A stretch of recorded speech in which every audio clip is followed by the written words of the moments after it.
Hi, and welcome to another episode of Kuntarkis. My name is Michael Yon, and this episode is Conscious Evolution. So here is my first question.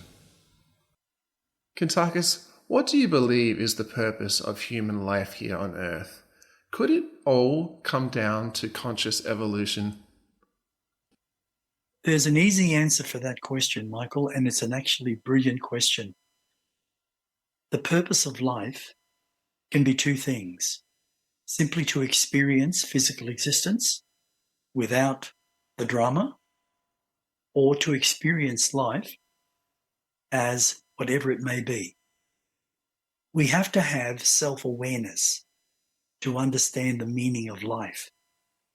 A lot of people today, I believe personally, without being vindictive in my answer, I believe people today have lost the ability to go to their inner self and touch the essence of their own heart to understand the purpose of life.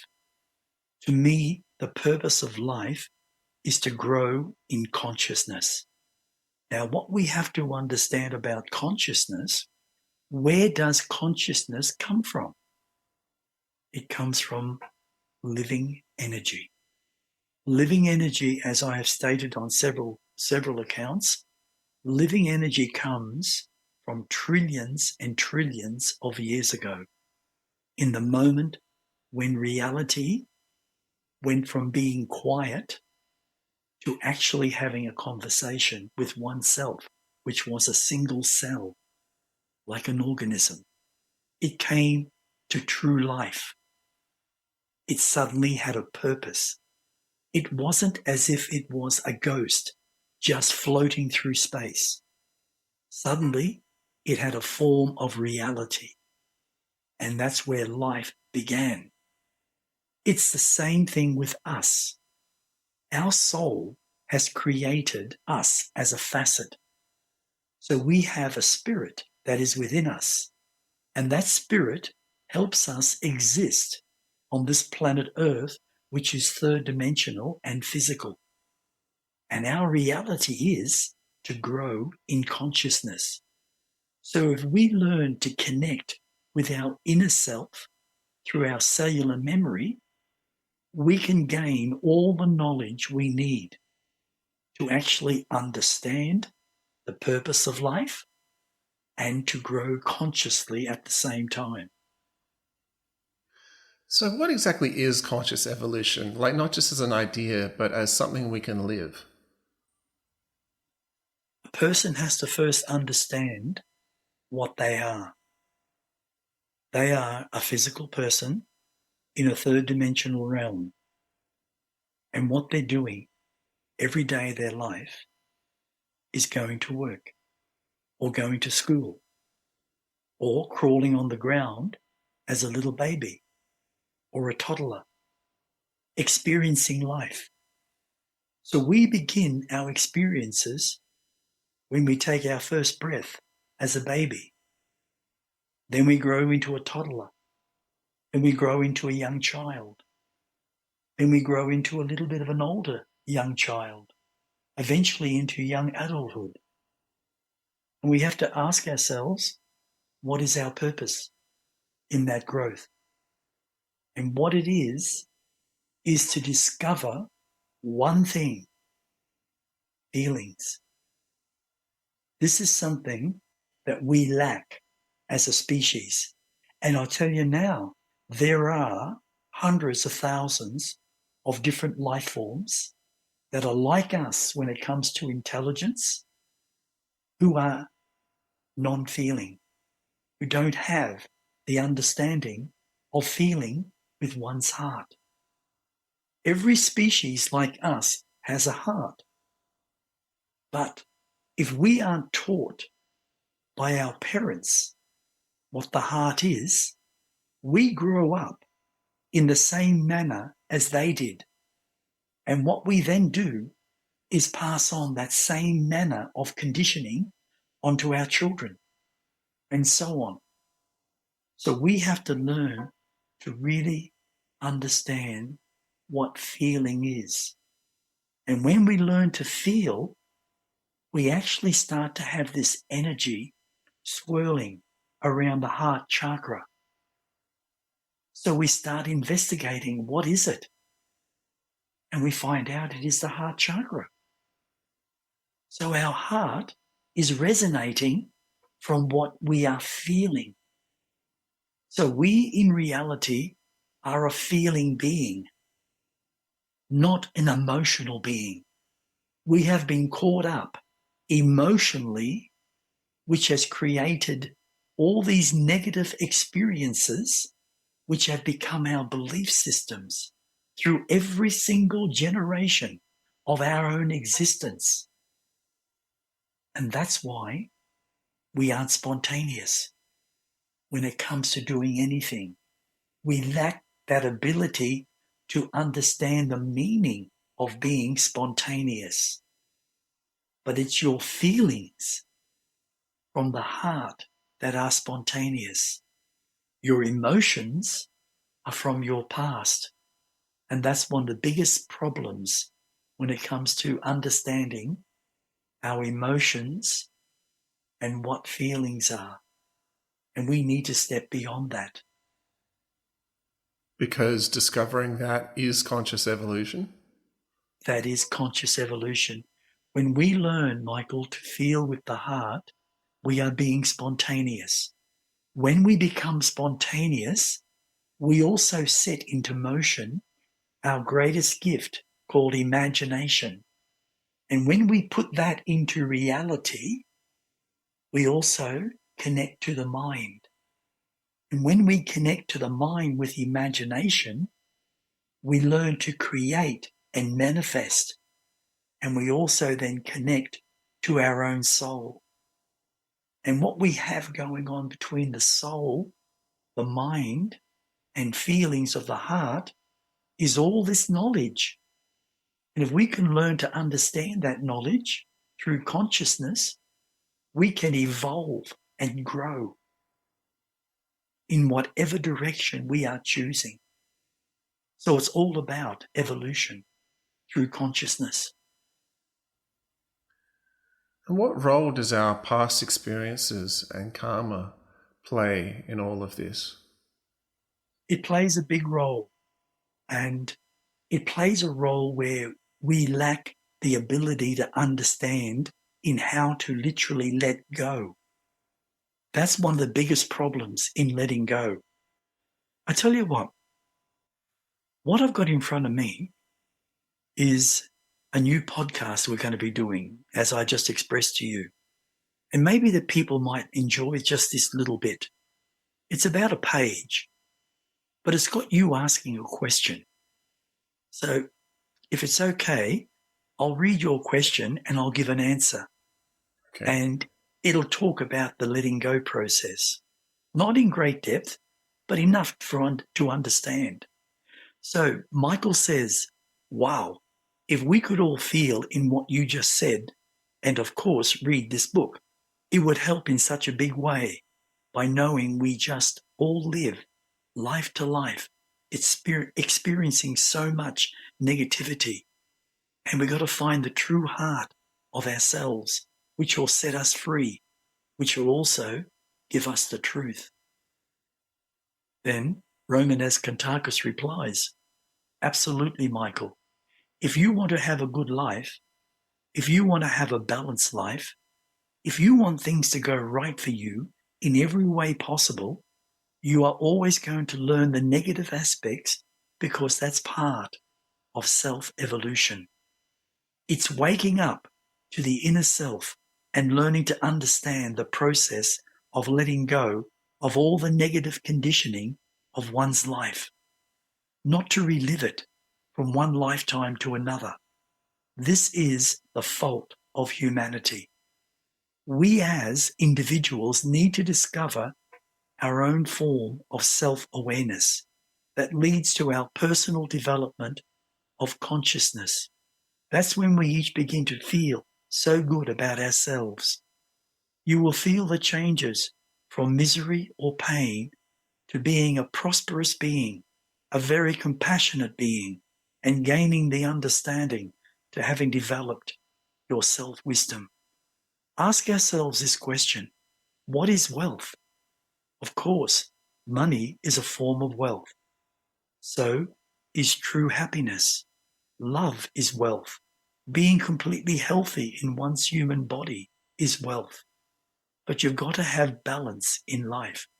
If you don't have balance in life, whatever one accumulates, they mostly end up losing it because of one's own negative emotions. That's about letting go. When we don't learn to let go of our negativity, we can't grow in consciousness. We can't evolve in a positive way. The way we end up evolving is in a negative way from our past conditioning. And most of us can't see that because it's not explained to us. Everything is energy, and energy is everything, be it negative or positive. We as individuals have a choice to be negative or to be positive. Once we make, how would you say, that recognition, we can then grow consciously towards a more positive, balanced life. Wow. You speak about letting go. What does that really mean in practice? Well, you look at emotion. Let's just say, can I use you as an example? Yeah. Okay. Give me an idea of a negative aspect of your life. Okay, I'm working on losing weight, so the negative aspect would be the weight that I've got on. Okay.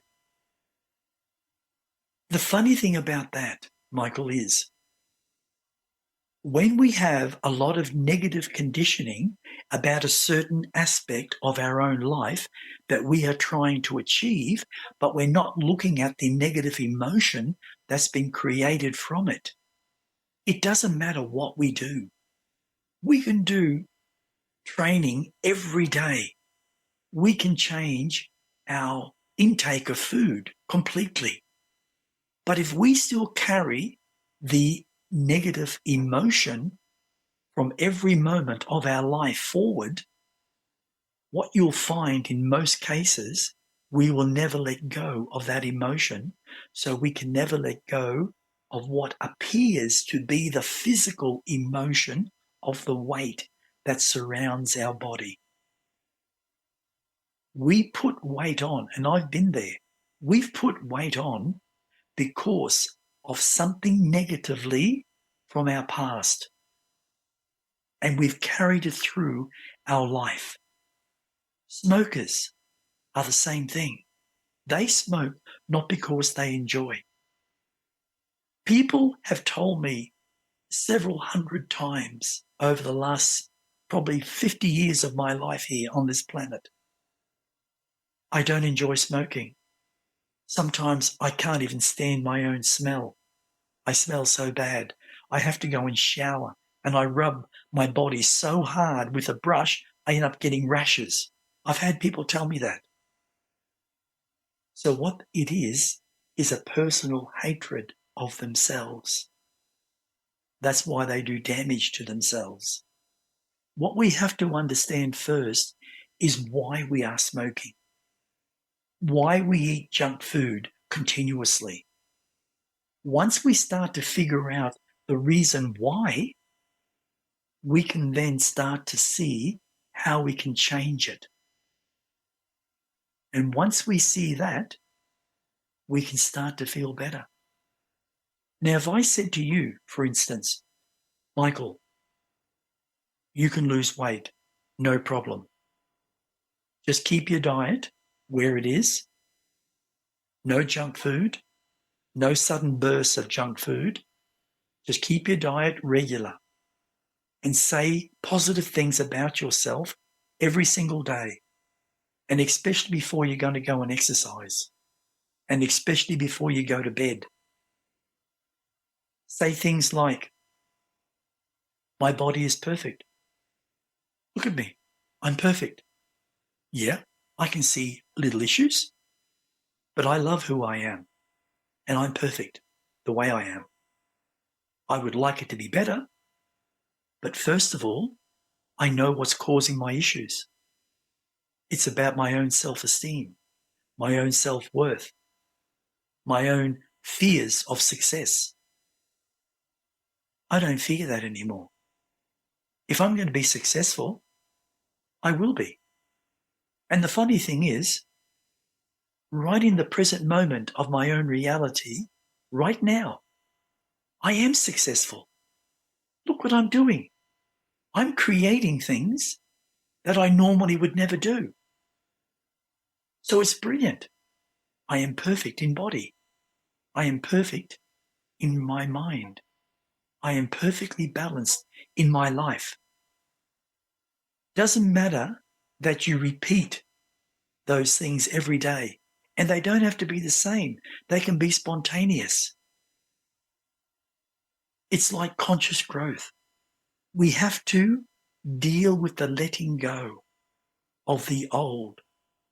And simply by saying, I step forward in life right now, those emotions that I've been having about this and about that and about this, I don't need anymore. It's all good. I bury those emotions back into my cellular memory because they no longer affect me. I am doing perfectly well. In fact, I am brilliant. Thank you.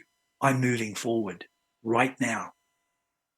When we talk like that, and we do it regularly, and we put the action in to complete what we need to complete, life begins to change in a positive way.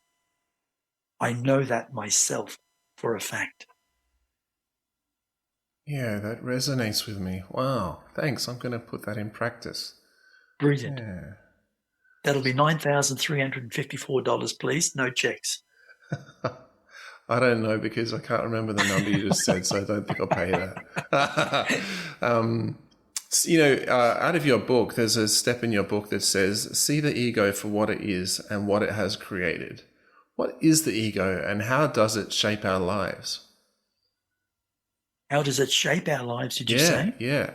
The ego shapes our lives out of fear of past conditioning because that's all it knows. One thing we as a species have to really truly understand, and I know it's going to be difficult for many because conditioning can be our truth. And in most cases, 80%, that conditioning is negative and it doesn't have any balance. And all we do is recall on it and bring it forward, do the next job, which is negative, and we feel better. Then down the track, we suddenly feel negative again because we keep using the same negative conditioning to change, and it doesn't work. What we have to do is say, the past is the past. I move into the present so I can create a balanced life for my future to come. And in this moment, this is my future. I am balanced and I am moving forward. The problem with the human brain, a long, long time ago, the human brain took the wrong turn when it came to rectifying its own negativity, and the ego was created. When the ego was created, suddenly the balance of thinking changed and it went into a negative state because the ego is 100% negative. No one needs ego. I know civilizations that have absolutely no ego whatsoever.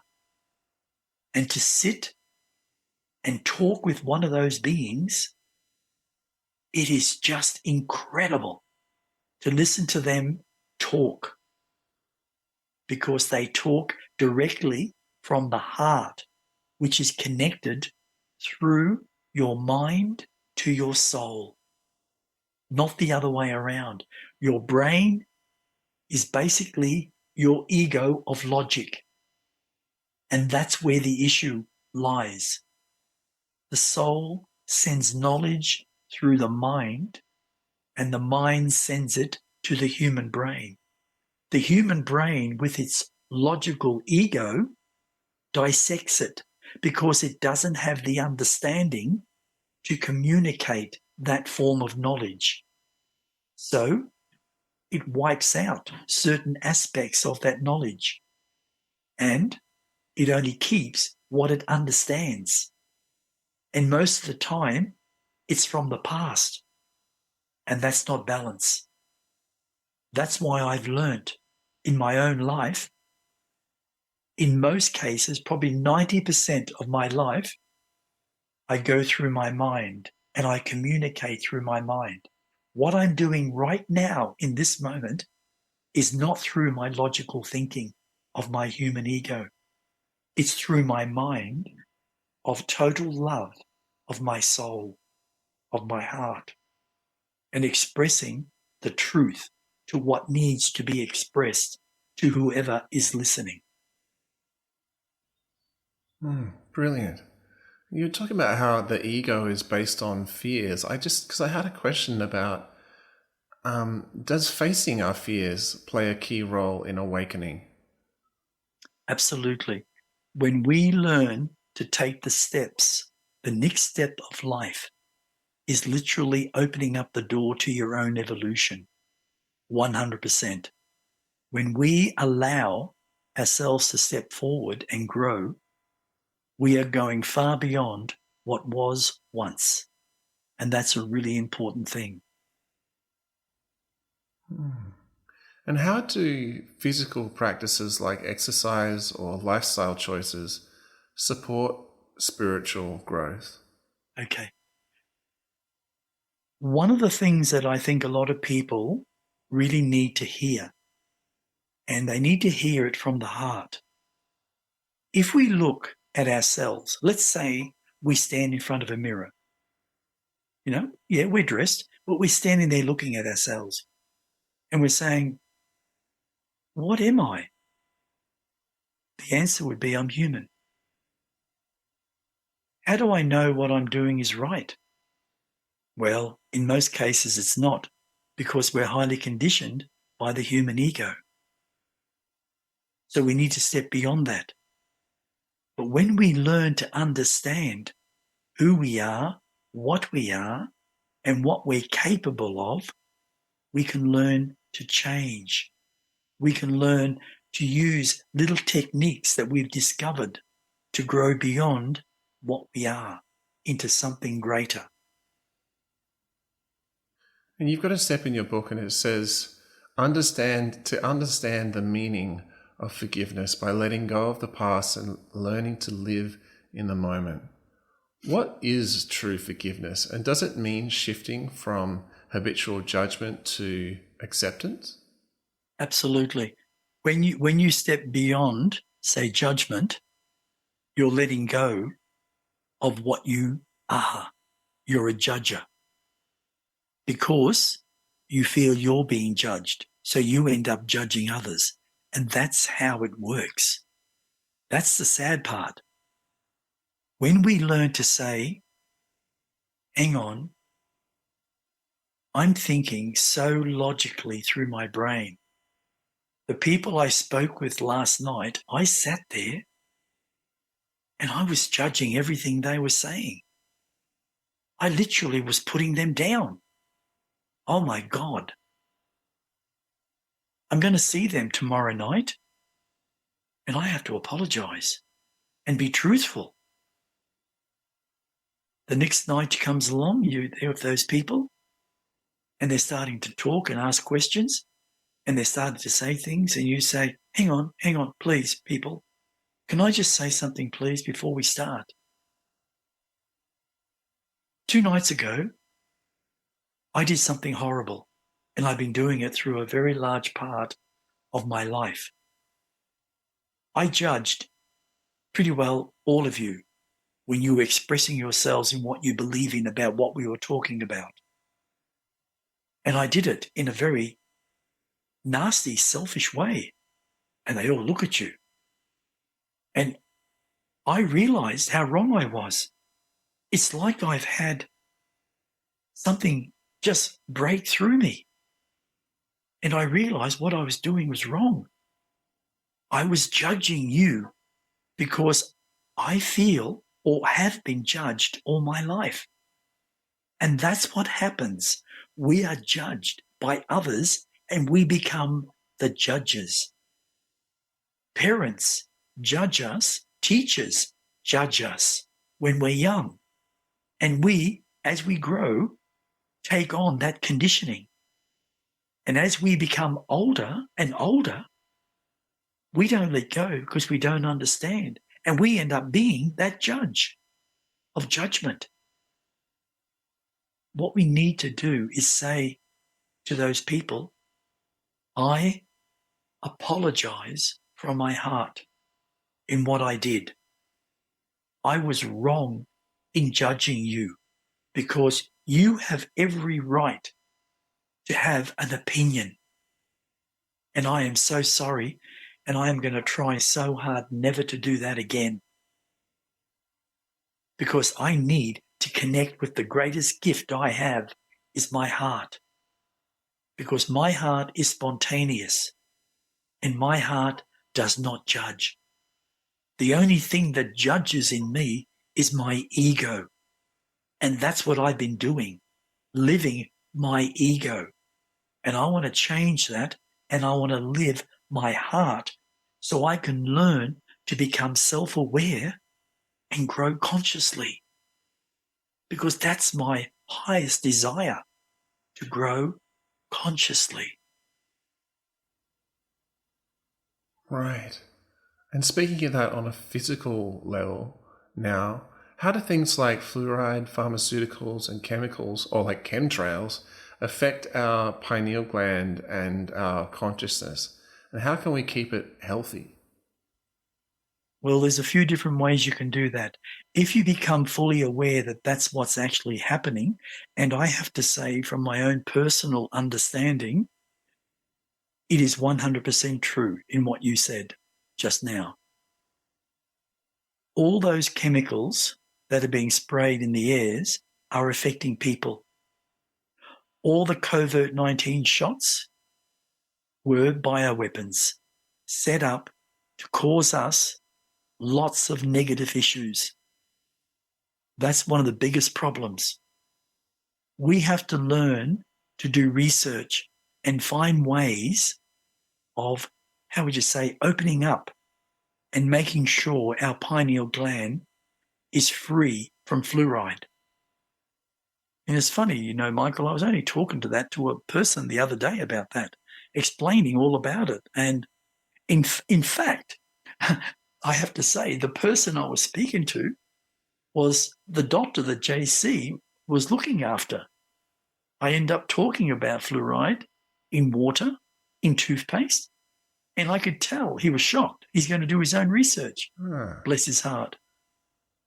Right? And I spoke about other things. I won't go into it. And he's going to do his research. And I trust he does. Because he's the first doctor that I've come into contact with that actually looked at me with an honest heart and listened and wanted to listen. So this is one of the biggest issues with us. We don't want to listen. We want to judge because that person is different. They're a spiritual person. They talk about spiritual things. They talk about things that you should not be talking about. That's what governments are telling us. Don't talk about this and don't talk about that, because we don't want that going out to the public, because then they'll become aware. And that's the sad part. I just wrote an email, a returned email to a politician. I won't go into who it was, and it was quite a long one about the fraudulent act of the current Prime Minister, that he should not be in Parliament because it was illegal in what they did. I explained all that. And I also explained that We as a nation, Australia, we should have no more governments whatsoever. Because if you investigate it, the last 100 years only, there hasn't been a government in power that has actually looked after the people. Yes, it's got worse, but it was still negative 100 years ago. And it hasn't changed, it's only increased in negativity.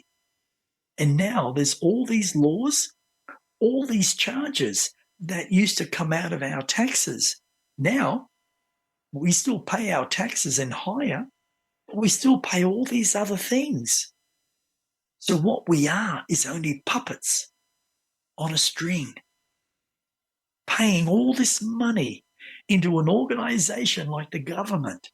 And they're telling us all these laws and rules of domination and control. And it's getting worse and worse and worse. What it's doing is taking away our power. Now, going back to negative conditioning, it's the same principle. We have created, each of us as individuals, yes, we have our parents' DNA transferred through the blood and through the father's sperm. And that controls and dictates probably 90% of our life. And we end up similar in characteristics like our parents. But more's to the point, that conditioning and all our experiences have created a belief system that we have incorporated into our human brain, into our data recorder, and we live by that. We even create each lifetime by that. So we're not growing consciously because all these negative things are happening to us. We're having our pineal gland totally encased in fluoride. The COVID-19 is actually helping to annihilate the actual pineal gland. So we can't think any higher in vibration. We can only think between second and third dimensional vibration, which is a frequency. That dictates to us and holds us back from growing consciously. And we need to change that. And we need to stop using products like fluoride. We need to stop using products like chlorine. We need to stop using products like all the insect sprays, loaded, poisonous toxins. They spray vegetables to preserve them, but those toxins are literally making us and our children sick. And that's wrong. Meat, we need to give that away. We need to go beyond being a carnivore and become either a vegetarian or a vegan or a fruitarian, whatever, for our higher good. So we literally can see how to grow consciously in self-awareness. You're saying eating meat holds you back from being able to see how to grow consciously? 100%, because anyone that eats meat is a murderer of animals. 100%. And the karmic effect, whether you believe in it or not, it exists on the wheel of life. And we do not just have one lifetime. We have dozens, hundreds, or even thousands. The problem is we don't stop putting all those poison toxins into our body, and half the food that's being cooked and made for us is toxicity. Look at the ingredients in what it takes to make a muffin, a loaf of bread. I mean, people complain that bread becomes moldy. Do you know the actual truth about that? If you have a loaf of bread and say you buy it and it's got a date there for the 4th of, say, I don't know, November, and you try to go beyond the 4th and suddenly it becomes moldy, they're telling you not to eat it after the 4th because they don't put a lot of preservatives into it. You can take another loaf of bread who's actually owned by the elite criminals, which is the Vanguards, the Rothschilds, the Rockefellers, the Morgans, the BlackRocks, all that type of stuff. They're invested in it, so they basically own them. They put so much preservatives and toxicity into a loaf of bread that it never goes moldy. Or it might take 3 weeks. That's not good. That's not a good sign. If you take, I think I might have said this the other day, but I'll say it again. If you take Hungry Jack, not Hungry Jack, what's the other burger, the other company? McDonald's. McDonald's, thank you. If you take a McDonald's burger and say you wrap it up and put it into a little box and put it into your cupboard, not even your fridge, and leave it there, they've already proven it. 12 months later, they pulled it out. The burger was fine. The meat patty was fine. And just a cucumber and the lettuce was a bit off. Isn't that telling you something about preservatives, about toxicity? And the worst part about McDonald's is, what is the burger made from? Well, in America, 100% it's made from children's DNA. In other words, dead bodies. It's proven 100%. But they're trying to keep it a secret. So food can be your worst enemy if you eat the wrong food. Drinking fluids can be your worst enemy if you're drinking the wrong fluids. The best drink to have is water, green tea, even black tea. But just check out what the teas are, what they're made from. Are they got a lot of pesticides and things like that? There's a company in America, all over America, by the way, that picks up all your rubbish. And I might have mentioned this in one of our little talks we had, Michael. And this is a true fact. And I'm wondering if they do this in Australia. In America, all over America, in all 52 states, they have people that go around and pick up your rubbish out of your bins. It doesn't matter what it is. It doesn't matter whether it's all in the bin or in plastics and everything. I'm talking, egg cartons, soil cartons, milk cartons, everything you could possibly think of, all your old bits of dead meat and chicken and whatever else. And it all goes to a special factory and it gets dumped into these massive churners and they get chopped all up. And it gets so fine, it then goes into a system where they purify it, deodorize it, everything, and they turn it into food. Now, people might laugh and say, "You've got to be kidding me." 100% real. I think you showed me the video. It's horrific. Yeah, exactly. Yeah. It's 100% real. There are certain foods like biscuits and cakes and all that type of stuff that they make this stuff into. Yeah, like you're eating plastic. You're eating plastic, you're eating cardboard, you're eating everything you shouldn't be eating. And you're having food that's toxic poison because it's rotting. It's all chopped up, bones, everything. It's incredible. And it goes into all the big stores like the Walmart stores in America and all that type of stuff. Absolutely unbelievable. So now, going from a negative aspect of food, if you soak your vegetables in, say, what do they call that, bicarb, put a spoon of bicarb into the water in your sink, stir it around and put your veggies in there for, say, 10 or 15 minutes. It doesn't matter what they are. If you're using, say, a beetroot, a carrot, cucumbers, whatever, capsicums, doesn't matter. Let them soak. Rub them around. That literally gets rid of all the rubbish that's actually on the exterior of your vegetables. And then eat them. I eat, my family eats. My son, 9 years old, is a full-on vegetarian from the moment he was born. But he was also a full-on vegetarian inside my darling's belly because she's been a vegetarian nearly 30 years. Me, a lot longer. And I'm fine. It keeps me healthy, keeps me younger. It makes me move like a 30-year-old, not a 74-year-old.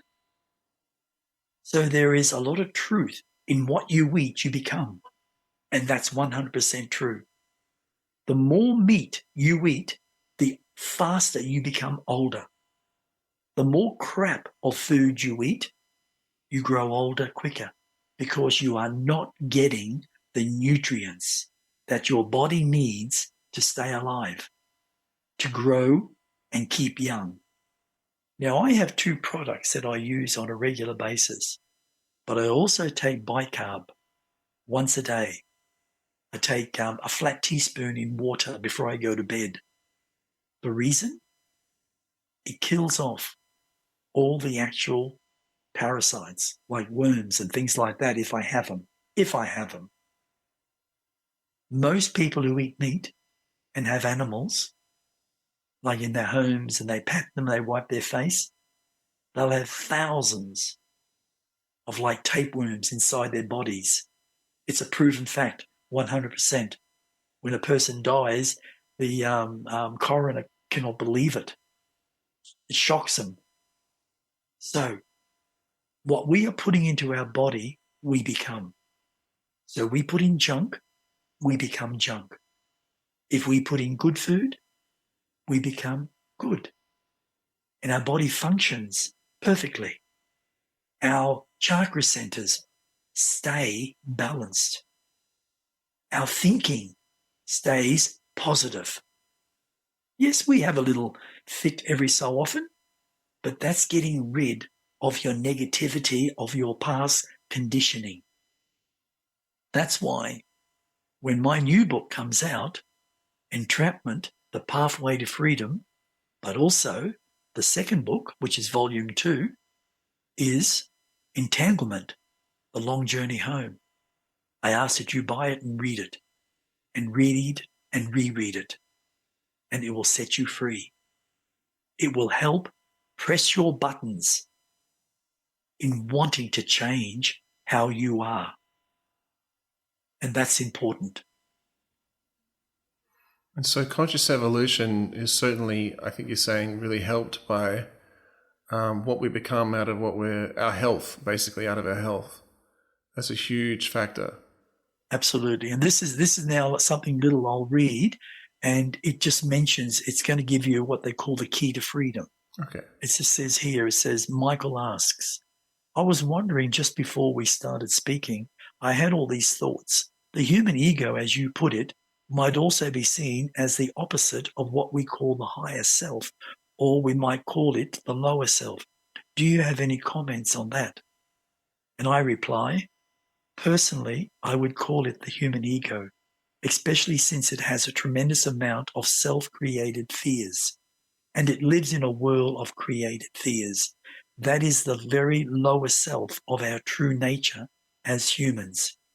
But when we each make a conscious decision to start living in a higher vibration, we start the process of raising our own consciousness and begin to live beyond what we each were.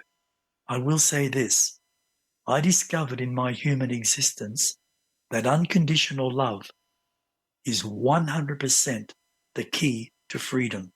In fact, it's greater than the gift of life because you see beyond this physical life. Unconditional love exists in consciousness, and that's why we each exist through love, and that's why we all are manifested from a substance called living energy, because living energy is in itself living consciousness, which can and does give each of us an amazing start if we each choose that path in life. Wow, thank you, Kuntarkis. So it's unconditional love, acceptance, letting go, and all those things that we can use to go beyond who we have been so that we're becoming better and better, and that way we're opening up this conscious evolution. Absolutely. And one of the things that holds us back, and this is no disrespect to anybody that's religious, please do not take it as a negative. Religion always has a purpose, and it doesn't matter which religion it is. But because of our personal emotions, and we all have it, we experience religion the way it's written in different formats because of our limited understanding of who we are, and what we are capable of. We each need to understand that religion can also be a form of conditioning. And we need to understand where religion actually comes from.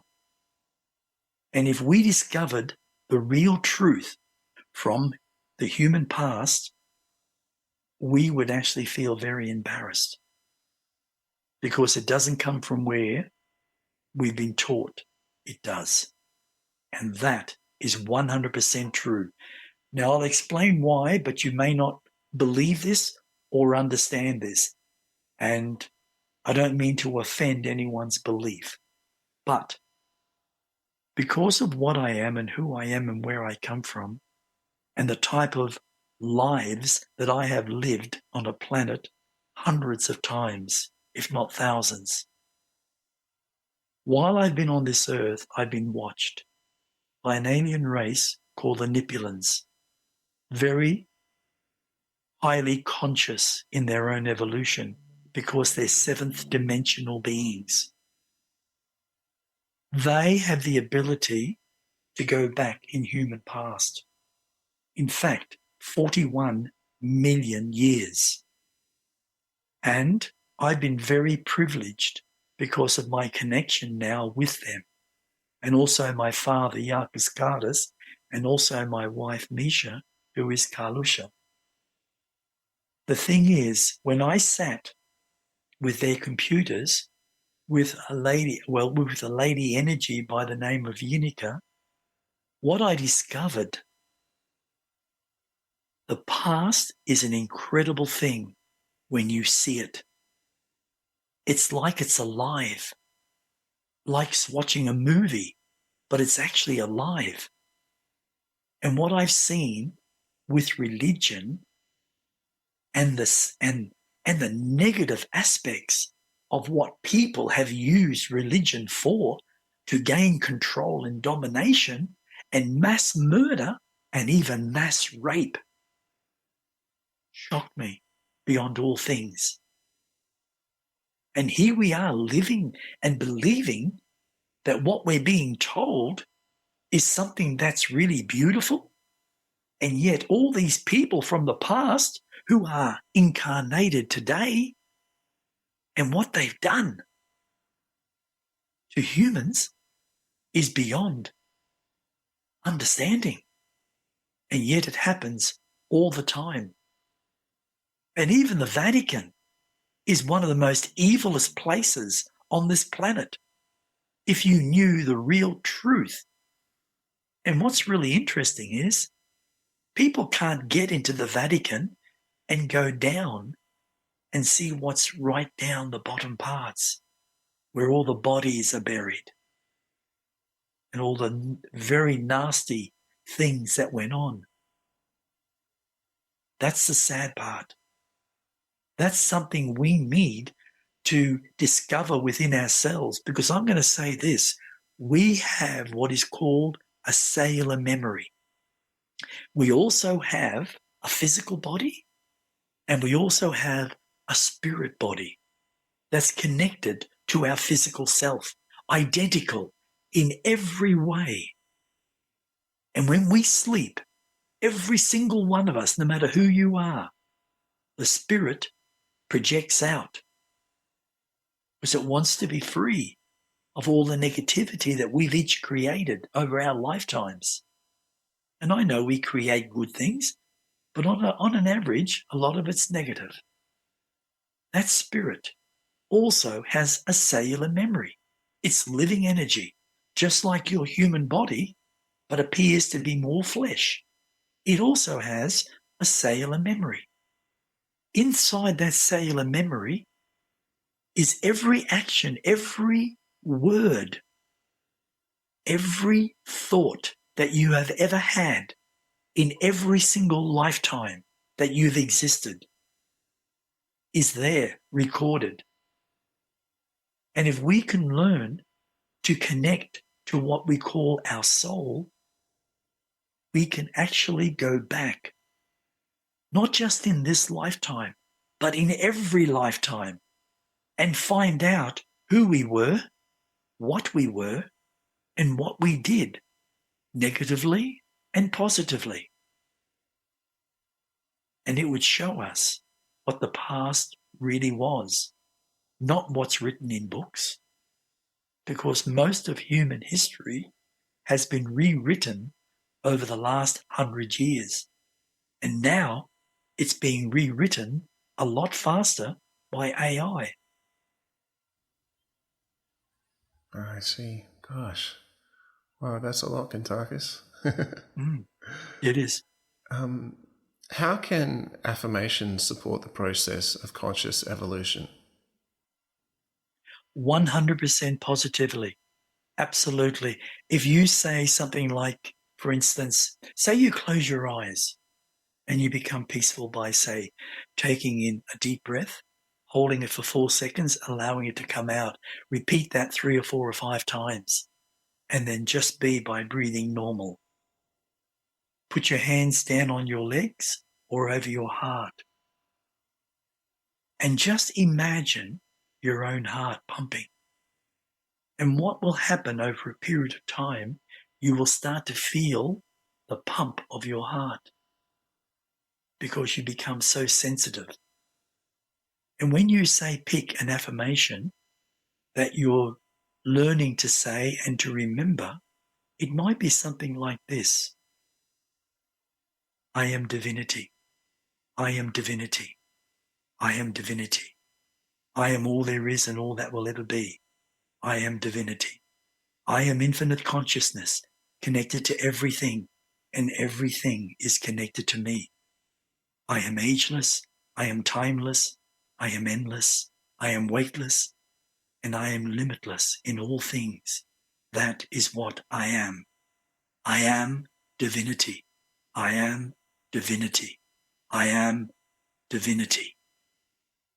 When you start to express that form of affirmation on a daily basis, your whole balance and your energies increase in frequency because you're putting in positive meaning into your life. But when you do this, when you're not doing an affirmation and you say this, I don't care about life. I'm sick of life. I'm sick of you. I'm sick of them. Nothing works for me. Bloody hell, I'm so sick of this. I'm sick of those people at my work. I hate the car I drive. I want a new car. If you go on about things like that on a regular basis, which so many people do, that is what you will create in the end. And even in your next lifetime and the one after it. But when you start to say your affirmations from the heart in a positive way, whatever they may be, you've only got to say something simple like this. I am the heart. I am energy. I am limitless.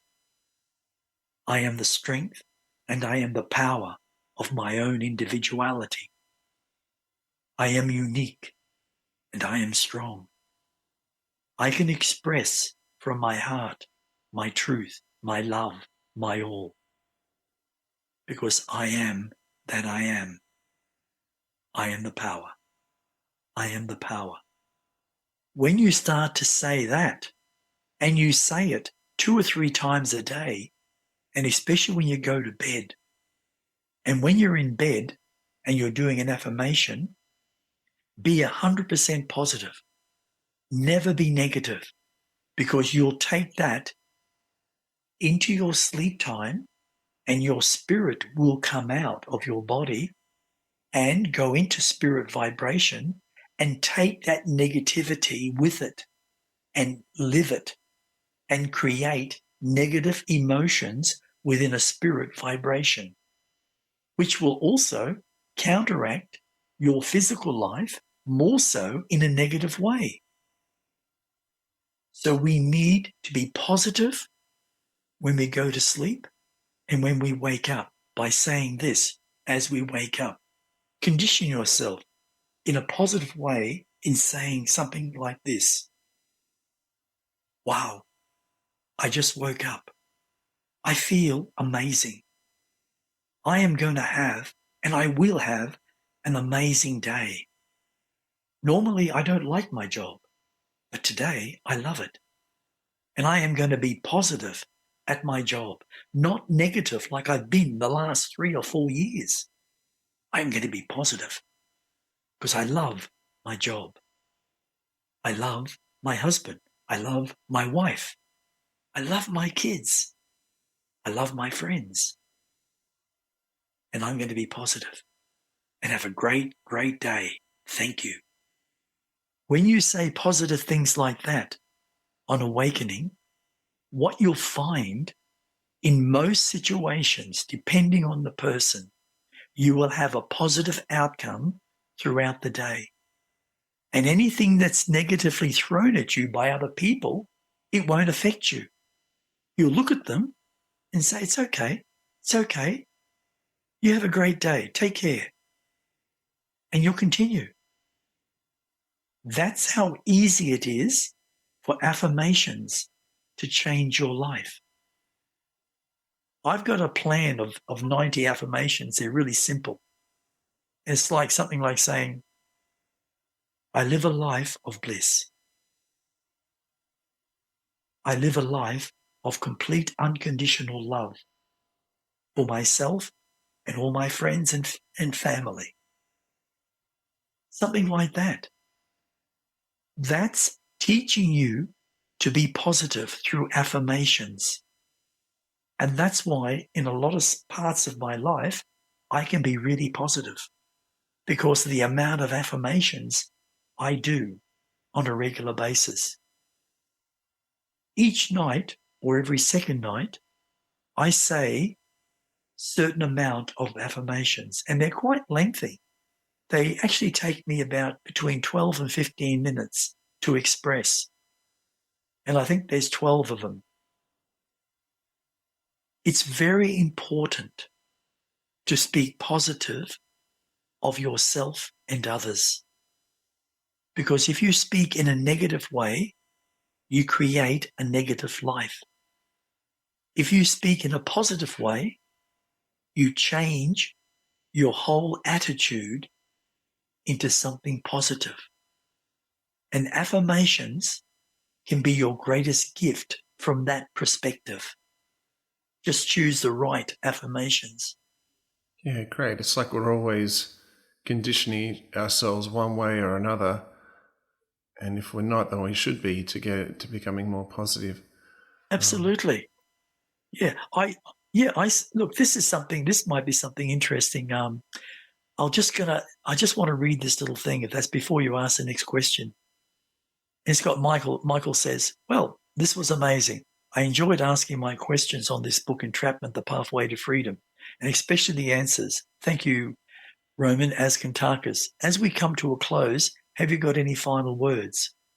And as I answer, I say this. One of the things about my book, which I thought about for a long time, how do I create the front cover for Entrapment, The Pathway to Freedom? It all came to me from my dream experiences. I believe the reason we experience these dreams is because we are conscious beings, not physical beings. If we didn't have a spirit that is housed within our human body and is identical in so many ways, we could not exist on a physical plane. We are only experiencing a physical existence that is third dimensional, whereas our inner spirit is fourth dimensional. What I saw within my dream experience was the actual cover with a quotation at the bottom of the front cover, And this is what I wrote, and to me was a little unusual. It says, "Hello to you. Since you picked up this book of mine, ask yourself this question, but please be true to yourself in your answer. Do you believe that truth sets you free? If your answer is yes, then you must agree that lies imprison you in a world of illusion and fear. And fear is simply a self-created word of the human ego." So, one more question by asking yourself, do you deserve to have a life that is full of joy, happiness, peace, unconditional love of heart, and naturally good fortune throughout your human life? Then be game and purchase this book of mine, Entrapment, The Pathway to Freedom. Thank you so much for your consideration. And that's what's going to be on the front of my new book. Yeah, good.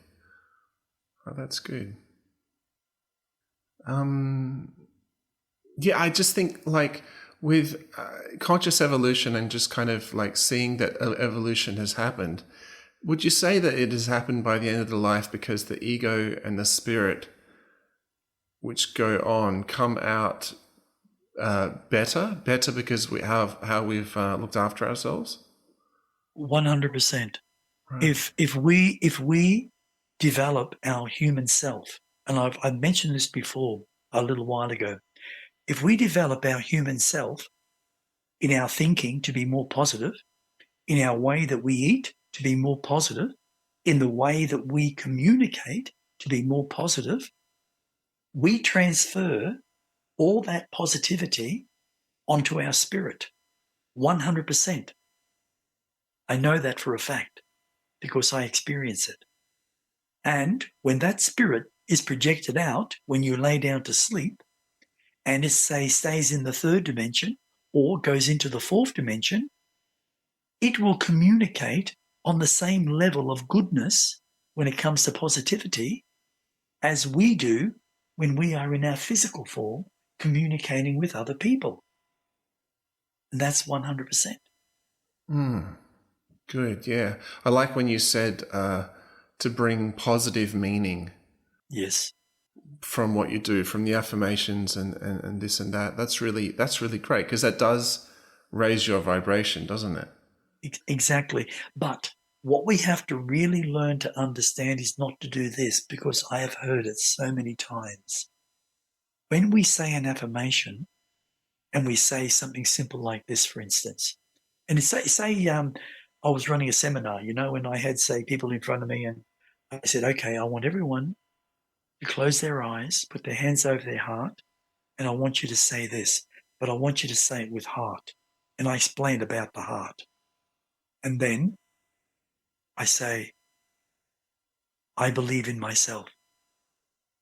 I believe in all my dream experiences. I believe that I am a creative and conscious being. Okay. Now I get the people to say that, but they've already said it, but I'm now looking at them, and some of them are being really positive, and yet there are others that might be saying, I believe in myself. I believe in my dreams. Yeah, I'm a conscious being, but they're not meaning it because they're not fully comprehending the energy of that frequency in expressing it in a positive manner from your heart. And when you say this, I believe in myself. I believe in all the dreams I have, and I create positive dreams that will enhance me and my life, which will help my family and my friends and my community. Because I will now be a positive person. I am a positive person.